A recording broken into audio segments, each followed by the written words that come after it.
사장님이네. 여보세요? Hello. 네.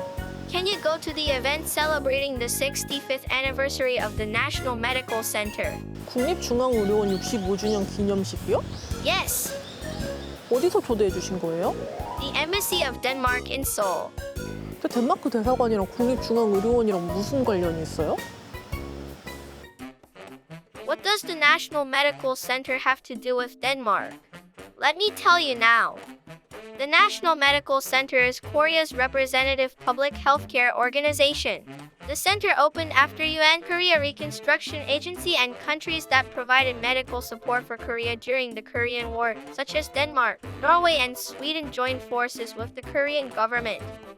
Since opening in 1958, the center was jointly run by the Korean government and the 3 Scandinavian countries, but the Korean government fully took over all management in 1968. Even after the Korean government took over, the center continued to develop the advanced medical technologies acquired from the 3 Scandinavian countries. That is why the center was recognized as one of the most exemplary aid projects that the 3 countries conducted globally. Now you know how closely related Denmark is to the National Medical Center. 안녕하세요, 여러분. 저는 지금 서울의 호텔 앞에 와 있습니다. 바로 이곳에서 국립중앙의료원 65주년 기념 행사가 열리거든요. 그럼 지금 들어가 볼게요. 오늘 이곳에서 저희의 2번째 게스트도 만나보실 수 있어요. 기대되시죠? 그럼 다시 들어가 보겠습니다. We've arrived at today's destination. A lot of people related to the National Medical Center are here today. 소외된 의지원으로 설립된 국립중앙의료원은 We couldn't leave out the ambassadors from the 3 Scandinavian countries. The hospital, established in cooperation between Denmark, Norway, and Sweden, proves the benefits of international cooperation. We can do more together. Norway's contribution to the National Medical Center was a natural extension of the good friendship and close cooperation between our countries established during the war. And I'm thrilled to witness the important role that the National Medical Center has played and continues to play for public health in the Republic of Korea, including during the corona pandemic. I truly hope our friendship and I also looked around the old photos on display at the venue.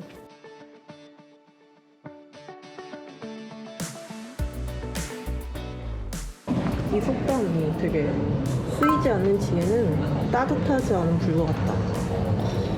저런 마음으로 70년 전에 한국에 와서 한국인들에게 의료 지원을 해준 게 아닌가. 그리고 또 중앙의료원 설립하는데도 도움을 주고 그런 게 아닌가 싶습니다. Let me reveal our second guest.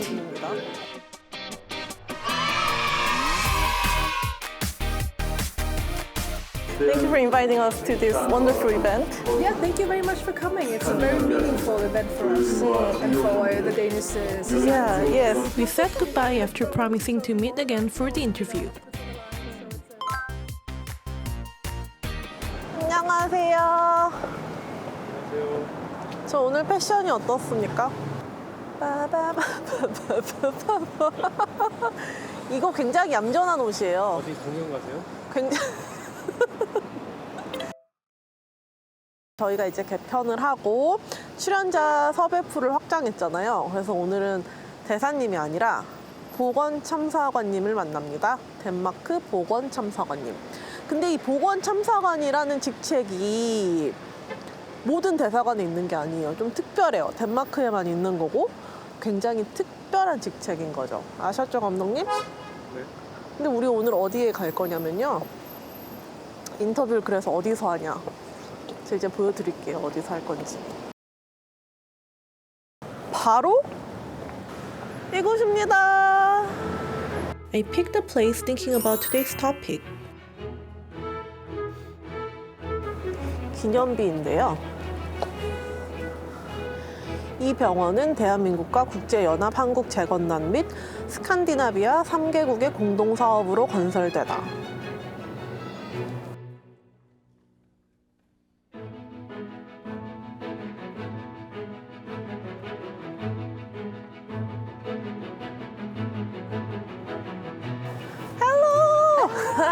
Hello, so good to see you. It's been a while. How have you been? I've been great. How about you?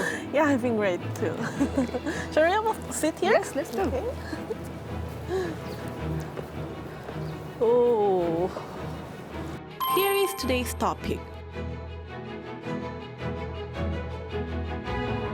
First, I wondered what kind of meaning the National Medical Center would have to the Danish people.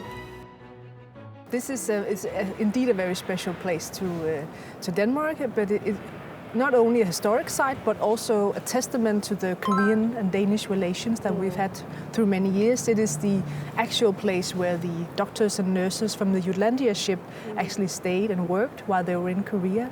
So now it's been converted into a museum, but it's still a very historic and memorable site for Danish people.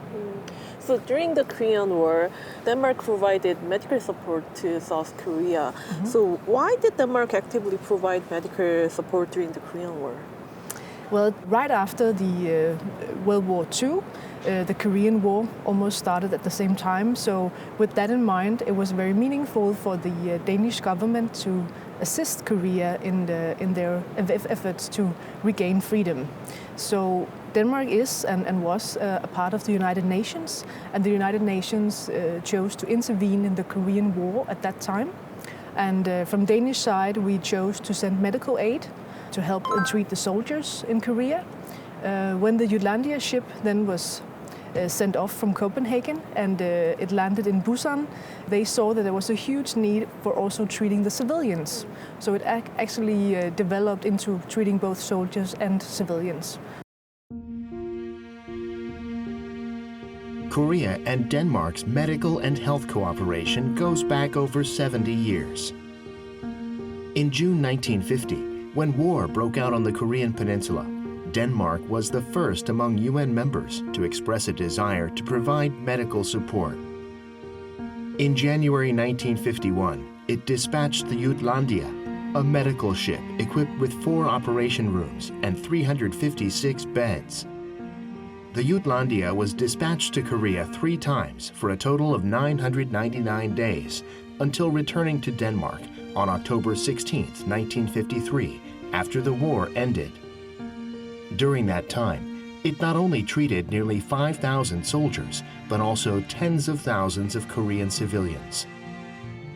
After the Korean War ended, when the workforce from Denmark, Norway, and Sweden were ready to return to their home countries, the Korean government requested that they stay to provide medical assistance.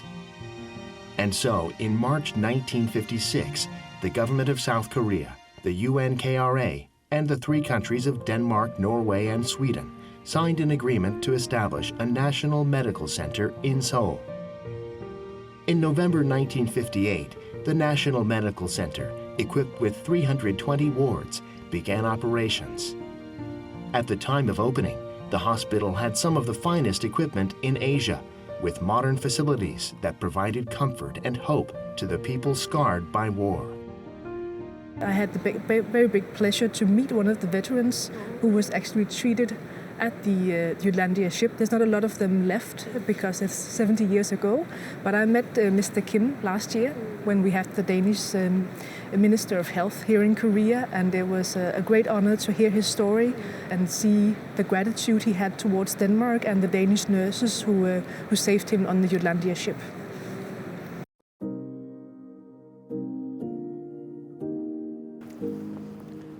We decided to take a look around the Scandinavian Memorial Hall. This building was used to house medical staff from the 3 Scandinavian countries at the time. Wow, Yeah. look at these old newspapers. In the Memorial Hall, there are many records of the old friendship between Korea and the 3 Scandinavian countries.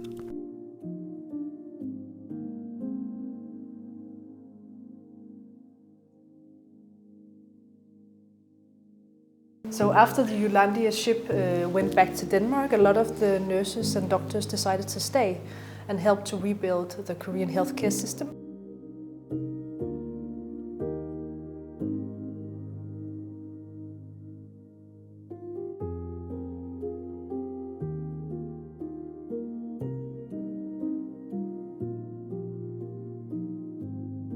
And actually a lot of Koreans were sent to Denmark as well to study at the Danish hospitals.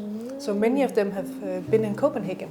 Have you ever met some of those people? I did at the National Medical Center's 65th anniversary. There were some veterans who actually studied in Denmark and they still spoke a little bit Danish. It was very, very interesting to see that they remember after so many years.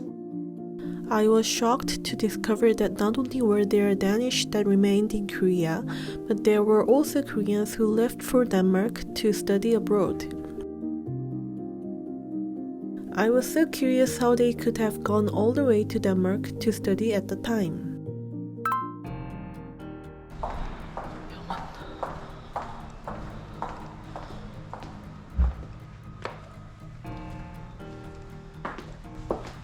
안녕하세요.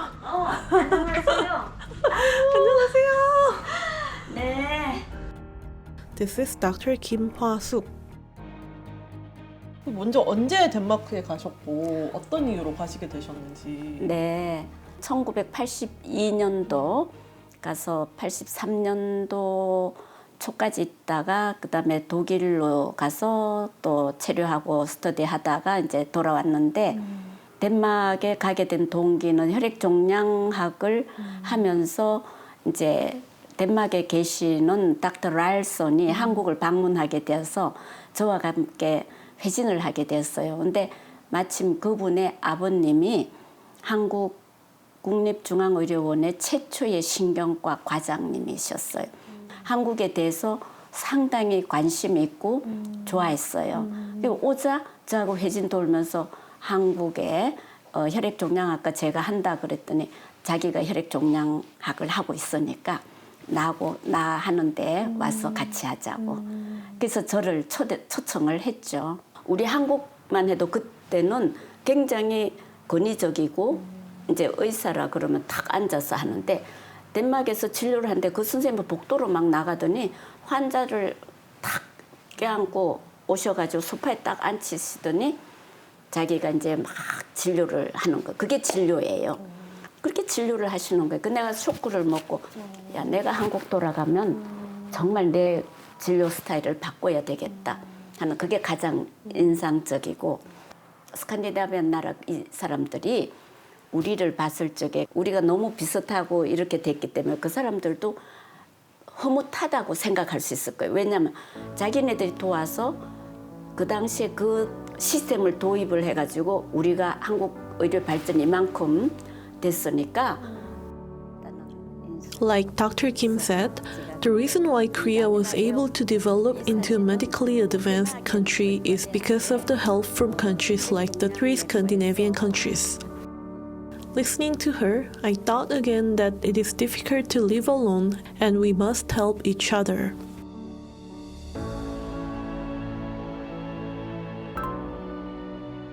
So let's talk about the present relationship. So I heard the medical industry is one of Denmark's major industries, right? So why has this sector been able to thrive in Denmark? Well, Denmark is a very small country. We're only 6 million people. So in order to be a valued partner globally, we have to focus on the things that we do very best. And some of our strengths are within innovation and research, and we apply that a lot when we in our pharmaceutical and medical device industry. So I think that's one of the key issues to why the Danish pharmaceutical industry and also medical devices have been doing so well for the past years. Denmark's healthcare industry is based on long-established research capabilities and advanced human resources. As of 2021, Denmark's pharmaceutical industry employs around 28,000 people, and its healthcare industry employs over 33,000 people full-time. Denmark's life sciences industry, which includes pharmaceuticals, medical technology, and biotech, accounted for 22% of the country's overall exports as of 2020. Also, medicine and health sciences accounted for more than 1/3 of all public research investment. Looking at Denmark's exports by item, medical supplies top the list, and we can see that their export value is steadily increasing. Meanwhile, Denmark has a high level of ICT utilization in healthcare. According to a 2019 report, Denmark, along with Estonia and Canada, ranked as the country with the most advanced e-health system. Over 90% of medical services in Denmark are provided by the public sector. In order to improve healthcare services and reduce costs, ICT integration with healthcare is in high demand. So I've been to many embassies, but I think I've only seen a health counselor at the Danish embassy in Seoul. So why did the Danish government create such a position? Well, it is a very special position, and we saw from the Danish government that Korea and Denmark has a lot of the similar challenges within healthcare. We have the aging society, we have a rise in chronic diseases, we see the low birth rates, and we also see a need to upgrade our hospitals in order to meet all these demographic changes that we see. So that is why they created this position, and Korea was specifically chosen because you have such a high level of innovation and you have technology that's really state of the art, and we felt that we could learn a lot from Korea by creating such a position here in Seoul. So the position of health counselor is only in Danish embassy in Seoul? We have a few more globally, but we are not more than 8 people in the whole world. Wow. So Korea has really been on top of the list because of the innovative state Korea is in right now, and all the things that we know we can learn from Korea. You briefly mentioned about this, but how do you evaluate Korea as a partner in the medical field? Oh, Korea is an amazing country within healthcare. You know, you have the state-of-the-art technology, you have the innovation, you have really qualified healthcare professionals. So it's really a strong country within the healthcare, and I think Denmark and Korea match each other very well within these things. So it's my hope and my expectation that Korea also see Denmark as a valued partner within healthcare. So it's a very good collaboration, and we really value Korea as a collaboration partner. As of 2020, the level of Korea's biopharmaceuticals has increased greatly, making Korea the world's 7th largest exporter. In detail, as of 2020, the scale of exports for biopharma technology increased tenfold in 3 years. While Incheon's Songdo ranked number 1 in the world for biopharmaceutical production capacity for a single city on an annual basis at 560,000 liters. Korea's medical devices market has grown at a compound annual growth rate of 4.7% since 2010, reaching $6.07 billion in 2020, ranking 10th in the world. I have identified some strategic areas that we could collaborate on. We work a lot with hospitals. Our hospital alliance was launched a couple of weeks ago, where we try to bridge Korean and Danish hospitals and have a lot of partner hospitals in this alliance who can talk about innovation, talk about the need of upgrading hospitals. So that's a very interesting point. I also facilitate different seminars within the primary healthcare area. So it's on aging, it can be within chronic diseases.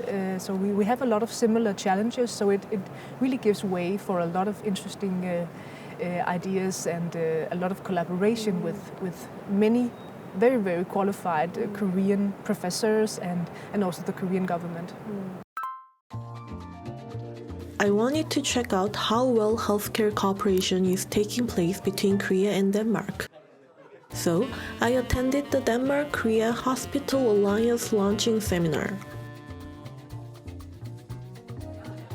The health counselor is also here. The purpose of this alliance is to promote exchange between hospitals and health organizations in both countries, strengthen cooperation, share knowledge, and more. Without further ado, I will give the word to one of our very good collaboration partners. The main topic of today's seminar is on practical ways to collaborate on smart hospital solutions in both countries. There was greater expectation of improving operational efficiency by using healthcare robots. Therefore, we have introduced 5 types of robots to support our staff. It's a hospital that comprises 500,000 square meters. We've got 10,000 employees, and we've got 875 beds. Even for someone like me who had no idea that Korea and Denmark's hospitals had become so smart, it was an interesting seminar.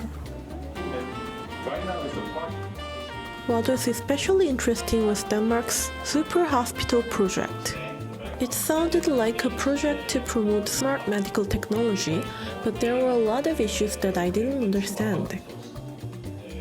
I thought I should ask the health counselor about them during our interview. 그렇게 로봇을 병원에서 지금 그렇게 실제로 활용을 하고 있는 줄 몰랐어요. 그래서 뭔가 새로운 걸 많이 알게 됐고 그런 거에 대해서 뭔가 더 좀 구체적으로 여쭤봐야 될 것 같아요. 되게. So at the launch ceremony, you mentioned Denmark's superhospital project. Can you tell us more about this? Yes, the superhospital project in Denmark was initiated back in 2017. It is a project that the Danish government saw necessary because of the demographic changes, the aging society, the rise of chronic diseases, and also the need to upgrade the hospitals to really meet the needs of the patients. So they had to upgrade a number of hospitals and also construct completely new hospitals to meet this high demand. And it actually is very similar to the Korean Smart Hospital project. So it's a very interesting project, and it's actually the thing that's inspired our alliance. So we have a platform for the Danish and Korean hospitals to really collaborate and talk to each other about the challenges and innovative solutions that they're doing. I think there might be some problems as well. For example, a patient's data and personal information is very sensitive issue. And I'm wondering how Danish government is dealing with this kind of issues. Yeah, but it is a very valid question. The Danish government started converting our private and public records into digital ones, I think it's about 30 years ago. And in 1996, we actually published a nationwide strategy for digitalization. It was the first of its kind in the world. So it is something that the Danish government has been working on for a very long time. And of course, cybersecurity is one of the key issues when we talk about healthcare-related personal data. But at the same time, we see a movement in Denmark where the patients actually are inquiring if their data could be used more. They would like the researchers to use the data more in the research, also to benefit other patients, but of course within a secure environment. And the Danish government is very much aware of the risks and are also making sure that it is a very safe environment. Also, when researchers have access to data in Denmark, it's also under very safe circumstances. We have the Health Data Authority that keeps the records and sustain this access to data. So it's all in a very safe environment.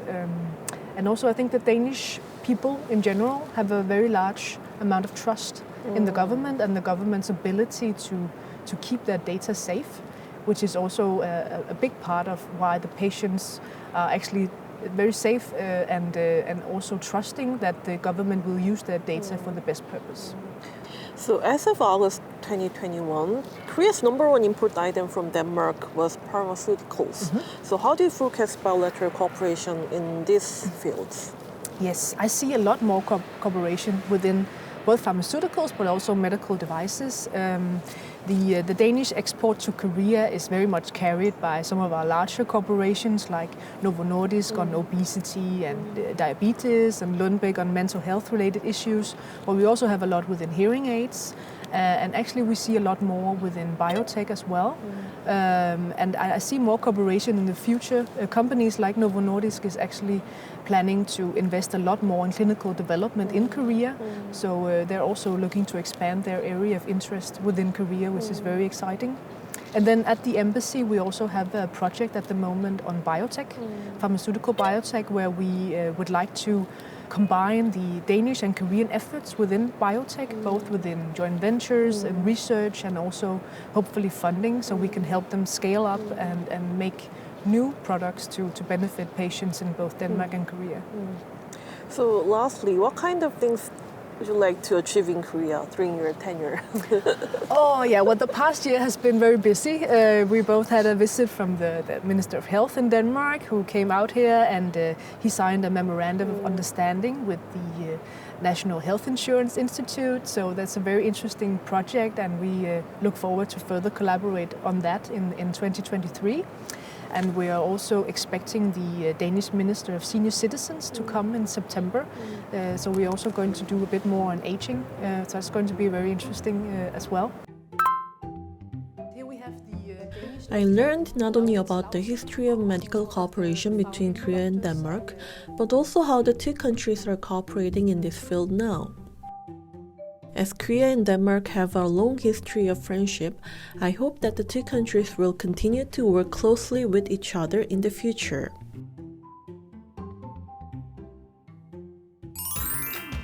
Wow. So this was the actual stairs and building they used. Everybody knows about the Jutlandia because we have a very popular pop song called Jutlandia, about the Jutlandia ship. So Can you sing a little bit? I would prefer not to sing.